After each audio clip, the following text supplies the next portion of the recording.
India as a young consumer economy can counter U.S. tariffs without negatively impacting GDP.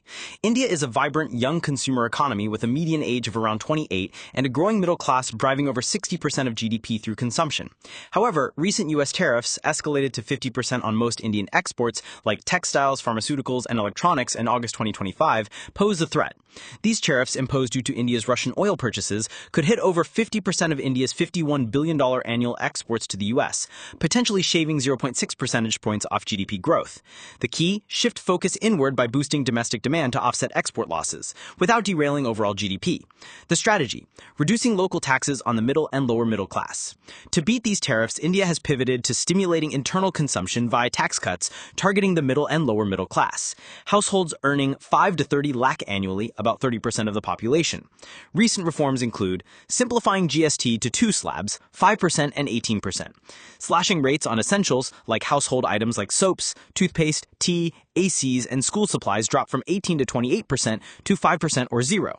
Personal income tax relief, putting an extra 1 lakh crore rupees into middle-class pockets. This reduces the tax burden on everyday spending, increasing disposable income by 5 to 10% for these groups. The goal? Ignite a consumption multiplier where every rupee saved sparks 2 to 3x in economic activity through higher spending on goods, services, and local businesses. Boosting consumer spending and domestic economy. Lower taxes directly fuel consumer spending, which already accounts for 58% of India's GDP. Impacts include short-term boost. Increased demand for consumer goods, for example FMCG durables, could raise private consumption by 1 to 2%, offsetting tariff-induced export drops of $10 to $15 billion. Job creation. Stimulate sectors like retail, manufacturing, and services, creating 5 to 7 million jobs in urban areas.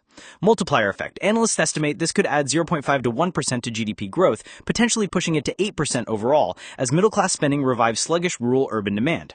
Without these cuts, tariffs might drag growth down. With them, domestic resilience absorbs the shock.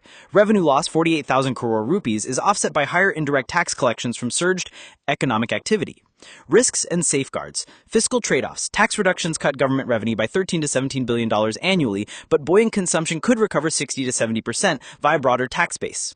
Inflation check. Focus on essentials minimizes price spikes, monitored via RBI policies. Long-term reforms. Pair with infrastructure spending and self-reliance, e.g. Make in India, to reduce import dependency. This approach avoids GDP contraction by leveraging India's demographic dividend, its young, aspirational consumers. Conclusion. By reducing local taxes on the middle and lower middle class, India transforms U.S. tariffs from a setback into an opportunity for domestic-led growth. This strategy not only cushions export hits, but could elevate GDP through a consumption boom, proving a young economy's agility. As experts note, internal reforms matter more than external pressures. India's path to resilience is homegrown.